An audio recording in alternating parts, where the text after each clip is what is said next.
नमस्ते प्रणाम। मैं आपका अपना विशु राय हाजिर हूँ विशु वारदात तक के एक और नए एपिसोड के साथ, एक ऐसे बेहतरीन एपिसोड के साथ जिसको सुनने के बाद वाकई में आपको हैरानी ही नहीं होगी बल्कि आप सोचने पे मजबूर हो जाएंगे कि हमारे समाज में कैसी कैसी घटनाएं हो रही हैं। और अक्सर कर आपको आपके आसपास ही ऐसी घटनाएं देखने और सुनने को मिलती हैं। बहुत सारे ऐसे घर हैं जिसमें ऐसी घटनाएं होती हैं, लेकिन वो घटनाएं बाहर नहीं आ पाती हैं, उनको दबा दिया जाता है। लेकिन वाकई में आज की जो मैं घटना आपको सुनाने जा रहा हूं, यह बेहद ही शर्मसार करने वाली है। कहानी शुरू करें उससे पहले जितने भी साथी हमारे इस चैनल पर नए आए हैं, हमारे भाई बहन चैनल पर नए आए हैं, जुड़िए विशु वारदात तक के इस परिवार से। अपना प्यार दीजिए, सपोर्ट दीजिए, चैनल को सब्सक्राइब करिए, जुड़ जाइए विशु वारदात तक के इस चैनल से। दरअसल यह आप ही का चैनल है और हमारी कहानी रोजाना शाम 7:30 बजे पब्लिश होती है। और जितने भी साथी हमारे चैनल पर कमेंट करते हैं, चाहे वो जहां से भी हो, देश विदेश किसी भी जगह से, उनका नाम लिया जाता है। और बहुत सारे साथी हैं जो अपने घर से बाहर दूर रहकर अपने परिवार को चलाने के लिए मेहनत मजदूरी करते हैं। और उनको जब उनके आसपास की खबरें हम लोगों के माध्यम से वहां तक पहुंचती है तो उन्हें बहुत खुशी होती है सुनकर। तो वह साथी भी कमेंट करते हैं तो उनका भी नाम लिया जाता है। और हमें भी काफी अच्छा लगता है कि दूर दराज से हमारे साथी चैनल को देखते हैं, वीडियो कहानियों को देखते हैं, अपना सुझाव भी देते हैं, अपना प्यार सपोर्ट भी देते हैं। दरअसल आज की जो सच्ची घटना मैं सुनाने जा रहा हूं, ये पिछले ही दिनों की है। एक लखनऊ की यह घटना है। लखनऊ में एक जगह लगती है टेढ़ी पुलिया। टेढ़ी पुलिया में एक परिवार रहता है। कहानी शुरू करें उससे पहले मैं आपको बता दूं कि आजकल हमारे समाज में पहले के समय में शादियां थोड़ी जल्दी हो जाती थी। आजकल शादियां जो हो रही हैं 30 साल, 35 साल, 40 साल तक पहुंच जा रही हैं। और कुछ लड़के जो हैं एक दूसरे को पसंद करते हैं और वह कम ही एज में अपनी शादी कर लेते हैं। प्यार नाम का जो शब्द है, यह आजकल बहुत ही कम उम्र में लड़की और लड़कियों के बीच देखने को मिल रहा है। आज की भी घटना कुछ इसी पर आधारित है। दरअसल मैं बात कर रहा हूं लखनऊ के टेढ़ी पुलिया की। टेढ़ी पुलिया में एक परिवार रहता है, रामलाल का परिवार। रामलाल की उम्र 44 साल है और उनके परिवार में उनकी पत्नी और उनका एक 22 वर्षीय बेटा जिसका नाम आशीष है। आशीष बेहद ही हैंडसम स्मार्ट लड़का रहता है। और अक्सर कर जो उनके पिताजी रहते हैं वो एक शिक्षक रहते हैं और वह अपने जो शिक्षक यानी कि जो पढ़ाते थे उसे जो उनका पैसा मिलता था उसी से उनका खर्च बट चलता था।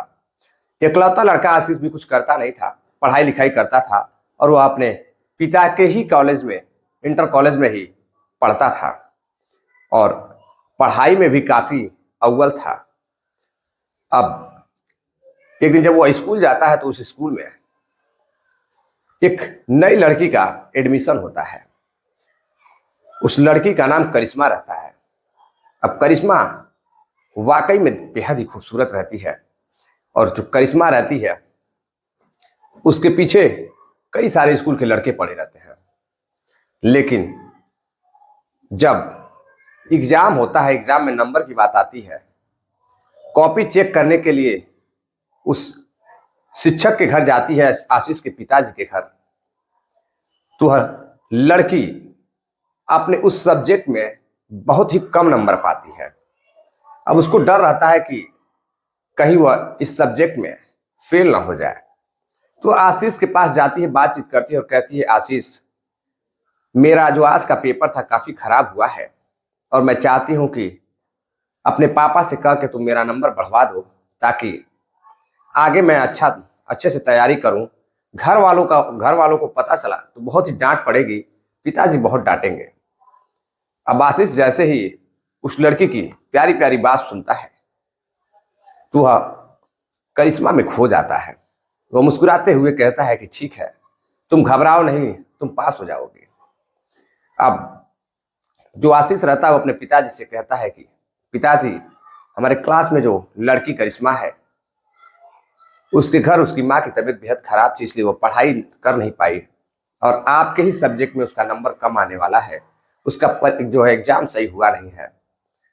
तो जो मास्टर साहब रहते हैं उसके पिताजी रामलाल वो कहते हैं कि ठीक है बेटा, यह इंटरनल पेपर है, इससे कुछ नहीं होने वाला है, मैं नंबर बढ़ा दूंगा, इसमें कोई बड़ी बात नहीं है, लेकिन तुम पढ़ाई ऐसी करो कि घर पर कोई भी सदस्य मर जाए या कोई भी समस्या आ जाए, लेकिन पढ़ाई से कभी समझौता नहीं करना चाहिए, पढ़ाई बहुत जरूरी है।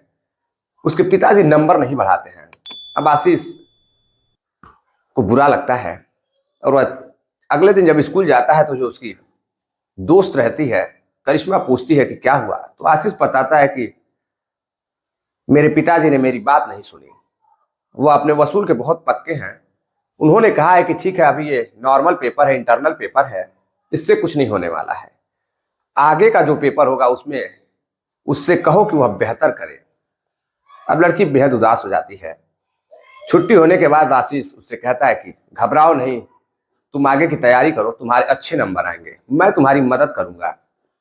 अब आशीष अपना नोट्स बनाने के बाद अपना नोट्स उस लड़की को दे दिया करता था। लड़की ले जाकर कॉपी करती थी और पढ़ाई करती थी। लड़के को जरूरत पड़ती थी तो जो लड़की करिश्मा रहती थी उसके नोट्सबुक मांग लिया करता था।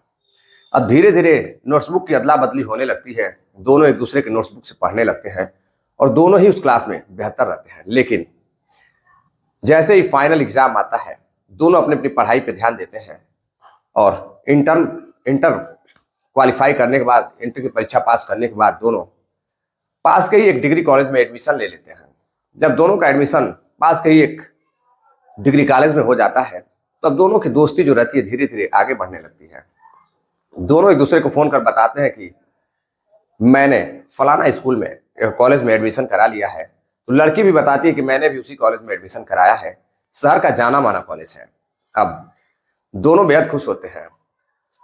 पहले दिन जब दोनों मिलते हैं तो अब दोनों एक दूसरे के साथ बैठकर कैंटीन में बातें करते हैं। धीरे धीरे बात आगे चलने लगती है और अब दोनों की बात व्हाट्सएप मैसेज से फेसबुक तक पहुंच जाती है, चैटिंग से कॉल तक पहुंच जाती है। अब दोनों एक दूसरे से कई घंटों तक बातें करते और धीरे धीरे एक दूसरे में खो जाते हैं, एक दूसरे को बेहद ही प्यार करने लगते हैं, चाहने लगते हैं। अब इस बीच जब रिजल्ट आता है तो आशीष फेल हो जाता है। आशीष दरअसल डिग्री कॉलेज में बीएससी फर्स्ट ईयर का छात्र रहता है, वह फेल हो जाता है। अब यह देखकर करिश्मा बेहद उदास होती है और अब उसको ढाढ़स देती कि अच्छा करो, आगे अच्छा होगा। और घर पर वह कई घंटों तक बात करता था। पिताजी को उस लड़की के बारे में पता चल जाता है। लड़के से पूछताछ करते हैं तो आशीष बताता है कि मैं करिश्मा से बातचीत करता हूं और वह खुलकर अपने पिता से कहता है कि पिताजी मैं उस लड़की से मैं शादी करना चाहता हूं। अब पिताजी सोचते हैं कि क्या पता लड़का सुधर जाए, अभी तो 22-23 साल उम्र है। लड़के को समझाने की कोशिश करते हैं कि लड़का समझने की कोशिश नहीं करता है और जो लड़की रहती है वो अभी इस कदर दीवानी हो चुकी रहती है कि वो अभी अपने घर पर जाकर बता देती है कि मैं एक आशीष नाम के लड़के से प्यार करती हूँ और उनके पिताजी शिक्षक हैं, वह अपने पिता का इकलौता लड़का है। और जो लड़की के घर वाले रहते हैं वह सोचते हैं कि अगर इकलौता लड़का है, पिताजी शिक्षक है तो शादी करने में कोई बुराई नहीं है, लेकिन लड़के की एज अभी कम है। अब दोनों हम उम्र रहते हैं, 22 साल 23 साल दोनों की उम्र रहती है, लेकिन लड़की और लड़के वाले इतना घर वालों को परेशान कर देते हैं कि घर वाले सोचते हैं, लड़की के घर वाले सोचते हैं कि अगर हमने ऐसा नहीं किया तो कल को अगर लड़की लड़के के साथ कहीं भाग जाती है या कोई भी ऐसी घटना को अंजाम देती है तो बड़ी बुराई होगी, बदनामी होगी। यह सोचकर लड़की के पिताजी लड़के के पिताजी से बातचीत करते हैं। दोनों ही परिवार संपन्न और समझदार रहता है, दोनों एक दूसरे से अच्छे से बातचीत करते हैं। 2021 में उनकी शादी हो जाती है। अब 2021 में दोनों की शादी हो जाती है। इसी बीच कुछ ही दिनों बाद लड़का लड़की को लेकर हनीमून के लिए उत्तराखंड चला जाता है। उत्तराखंड करीब 10 से 12 दिन रहने के बाद वह घर आता है। अब धीरे धीरे पत्नी की जो जिम्मेदारी थी, बार बार वह अपने पिता से पैसे मांगता, कभी ये लाना है कभी वो लाना है, तो पिताजी भी कभी कभी बोलते कि बेटा जब शादी किए हो तो खर्च उठाना भी सीखो, मैं कब तक तुम्हारी जिम्मेदारियों को संभालता रहूंगा, अब तुम भी कुछ करो। अब लड़के को झटका लगता है, लड़की से बातचीत करता है तो लड़की कहती है पिताजी बिल्कुल सही कह रहे हैं, तुमने शादी की है तो जिम्मेदारी भी तुम्हें ही उठानी पड़ेगी। अब आशीष परेशान हो जाता है, मोहब्बत करने को तो कर लिया, शादी भी कर ली, सब कुछ अच्छा चल रहा था, उसके हिसाब से चल रहा था, लेकिन जब जिम्मेदारियां अपनी पत्नी की उठानी पड़ी जिम्मेदारी, तो उसकी हालत खराब हो गई। और वह लड़की शहर की रहने वाली थी, वो 2-4 रुपए में मानने वाली नहीं थी। अब लड़का परेशान हो जाता है, करीब 6 महीने बीत जाते हैं। अब लड़का अपने एक दोस्त से बातचीत करता है, आमिर से। आमिर कहता है कि मेरा एक भाई दुबई में रहता है, वहां काफी अच्छा पैसा मिलता है, तुम दुबई चले जाओ। और जो आशीष रहता है, उसका बचपन से शौक रहता है विदेश जाने का। अब वह फौरन ही वीजा तैयार कराता है, पासपोर्ट वगैरह तैयार कराता है और अपनी पत्नी से कहता है, करिश्मा से, कि मैं दुबई जा रहा हूँ। पत्नी भी बेहद खुश होती है कि चलो कुछ तो करोगे, अच्छा खासा पैसा आएगा। लेकिन पत्नी ये बात जरूर कहती है कि तुम दुबई जा रहे हो, 2 साल 3 साल वहां रहते हैं, मैं अकेले घर पर कैसे रहूंगी। दुबई जाने से ठीक 3 दिन पहले उसकी माँ की तबीयत खराब होती है और उनकी मौत हो जाती है। अब इस पर घर में मातम छा जाता है। किसी तरह से अंतिम संस्कार किया जाता है। घर पर मात्र 3 लोगों का परिवार रहता है, सभी लोग परेशान रहते हैं। अब पत्नी लड़के को कुछ दिन रोक लेती है, लड़का रुक जाता है। कुछ दिनों बाद किसी तरह से तैयारी कर फिर लड़का आमिर से बात करता है और फिर अपने दोस्त के यहाँ दुबई चला जाता है। दुबई जाने के बाद वह काम करने लगता है और यहाँ लड़की घर पर अपने ससुर के साथ रहती थी। रामलाल और करिश्मा एक ही फ्लैट में, यानी कि अपने कमरे पर रहते थे। 6 महीने बीत जाता है, 2021 बीत जाता है, 22 बीत जाता है। लड़की बार बार कहती कि तुम्हारी याद आ रही है, घर चले आओ। नौजवान लड़की, मात्र 22 से 23 साल उम्र। पति 1.5-2 साल से घर नहीं आया, उसको छुट्टियां नहीं मिल रही थी। दरअसल जो लड़का रहता है, उसकी कंपनी का जो मालिक रहता है, उसका कुछ पैसा रोक लेता है और वह कहता है कि कुछ दिन रुक जाओ, कुछ दिन रुक जाओ। इधर पिता भी कहता है कि चले आओ घर, लेकिन लड़का को छुट्टी नहीं मिल रही थी, वो आ नहीं पा रहा था। अब लड़की बेहद परेशान होती है।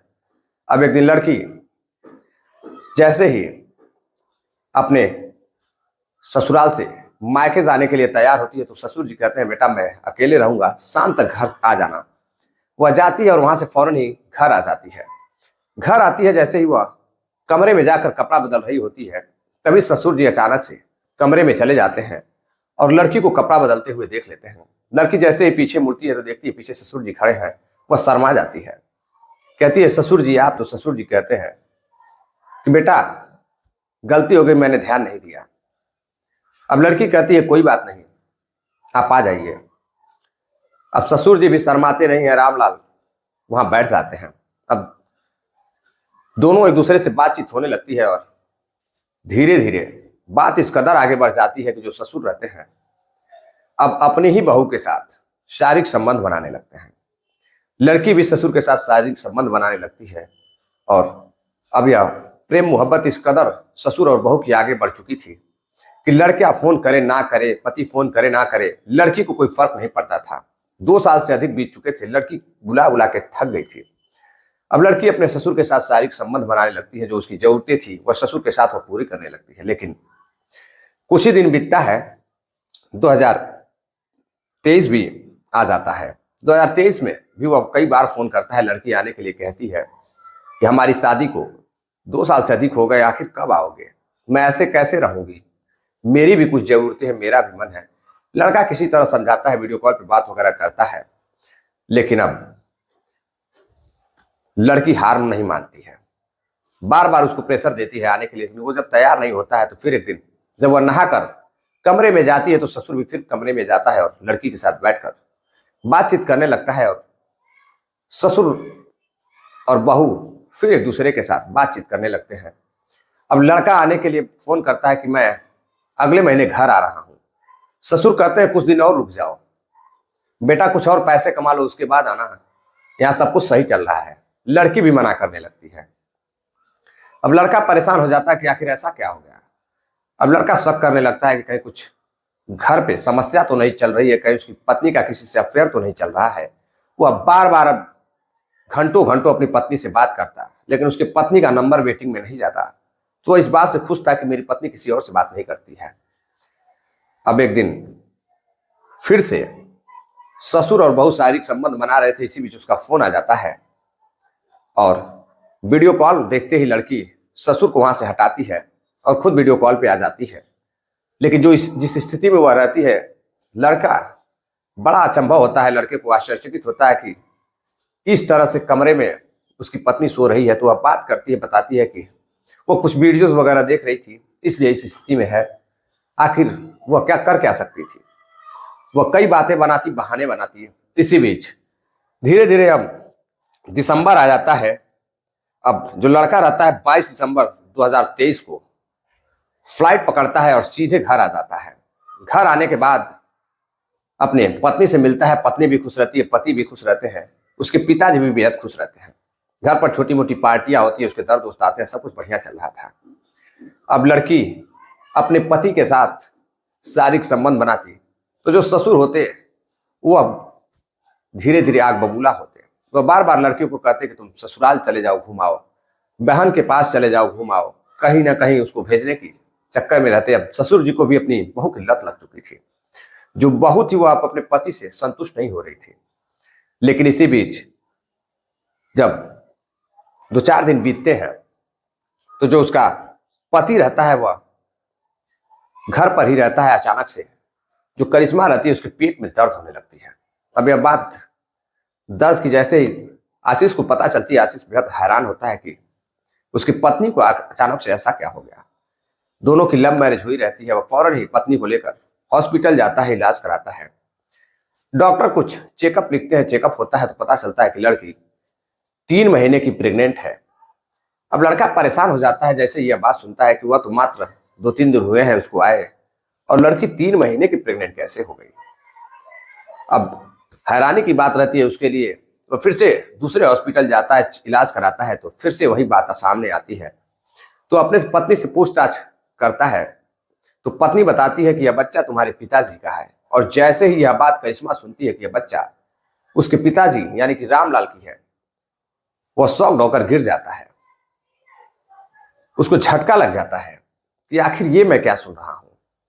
वह परेशान होने के बाद अपनी पत्नी को लेकर अपने पिताजी के सामने जाता है, पूछताछ करता है। तो जो पिताजी रहते हैं वह कहते हैं कि हाँ यह बेटा, यह बच्चा होने वाला बच्चा मेरा है और यह मेरे साथ रहती है, मुझे कोई गम नहीं। अगर यह मुझसे शादी करना भी चाहे तो मैं कर सकता हूं, लेकिन आसपास के लोग क्या सोचेंगे, बेहद ही बदनामी होगी।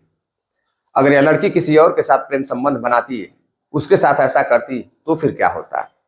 अब ससुर तरह तरह की बातें करते हैं जो एक बेहद ही जाने माने शिक्षक रहते हैं। अब वो इस तरह की बातें कर रहे थे। लड़का बेहद हैरान था, परेशान था। तभी लड़की कहती है कि तुम 2.5 से 3 साल हो गए तुम आज आ रहे हो, इसके पहले तुम कहाँ थे, कभी मेरे बारे में क्यों नहीं सोचा। अब लड़के के पास भी कोई जवाब नहीं रहता है। लेकिन अब बार बार अब यह बात लीक हो जाती है, आसपास पड़ोस में भी फैल जाती है कि उसकी पत्नी 3 महीने की प्रेग्नेंट है। अब लोग भी हैरान थे कि आखिर मामला क्या है, माजरा क्या है। 3-4 दिन पहले तो लड़का आशीष घर आया है और पत्नी 3 महीने से प्रेग्नेंट कैसे हो गई।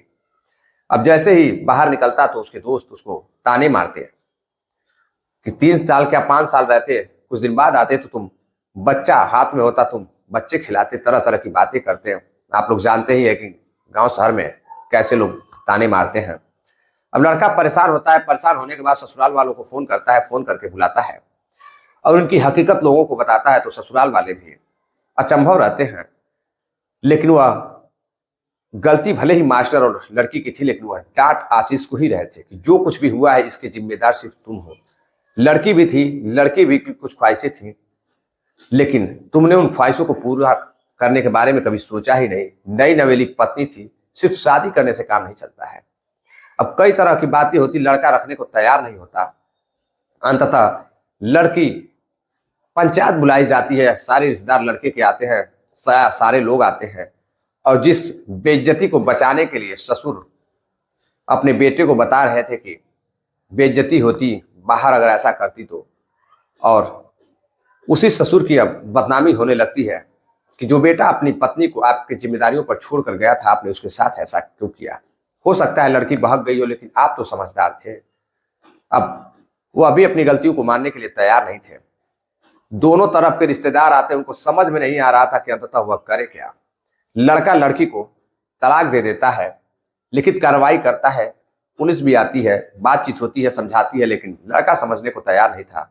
अंततः लड़का जिसको जीलो जान से चाहता था, बेपनाह मोहब्बत करता था, उस लड़की को सिर्फ दुबई में 3 साल जो उसने बिताए और उसके घर पर जो कांड हुआ, उस शर्मसार कर देने वाले ससुर और बहू के कारनामों से उसकी मोहब्बत चकनाचूर हो जाती है और उस लड़की को उसके मायके भेज दिया जाता है। तब वो अपने माता पिता के साथ रहने लगती है और जो लड़का रहता है वह फिर से दुबई जाने की तैयारी कर रहा है। दरअसल 30 दिसंबर 2023 को, यानी कि जो पिछला दिसंबर था, इसी दिन उसकी पंचायत होती है और यह बात धीरे धीरे लोगों तक फैलती है, पुलिस थाने तक पहुंचती है और मीडिया में भी लीक हो जाती है।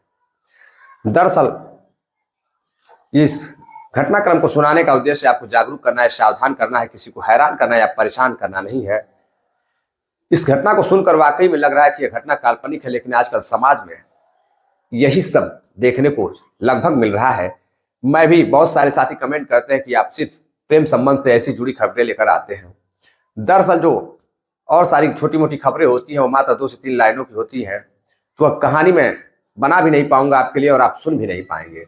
बहुत सारी वीडियो हमारे चैनल पर पड़े हुए हैं, आप जाकर देख सकते हैं। इस प्रेम संबंधों से अलग हट कर भी मैं कहानियां बनाता हूं, लेकिन आजकल घटनाएं ही ऐसी आती हैं कि पहले आप में मैं सोचता हूं कि मैं आपके लिए लेकर आऊं और आप मेरे अंदाज में, जो लोग मुझे पसंद करते हैं, सबसे पहले कहानी को सुने। तो चलते चलते कुछ साथियों ने कमेंट किया है, उनके नाम है अभिमन्यु पांडे जी हैं, सूरत से हैं, श्याम प्रकाश यादव हैं, नासिर पठान हैं। 1 तारीख को इनका जन्मदिन था। आपको जन्मदिन की बहुत बहुत बधाई, देर से ही सही, लेकिन मैं कामना करता हूं कि आप अपने जीवन में कामयाबी पाएं। रामदयाल चौधरी जी हैं, राजकोट से हैं, राजस्थान से हैं। डॉक्टर सतीश कुमार है, उत्तर प्रदेश मऊ से। आप सभी का बहुत बहुत धन्यवाद जो आप इतना प्यार सपोर्ट देते हैं। कहानी पसंद आई हो तो कहानी को शेयर भी करिए, चैनल को सब्सक्राइब भी करिए। मिलते हैं एक और बेहतरीन नई कहानी के साथ, तब तक के लिए इजाजत दीजिए। जय हिंद, नमस्कार।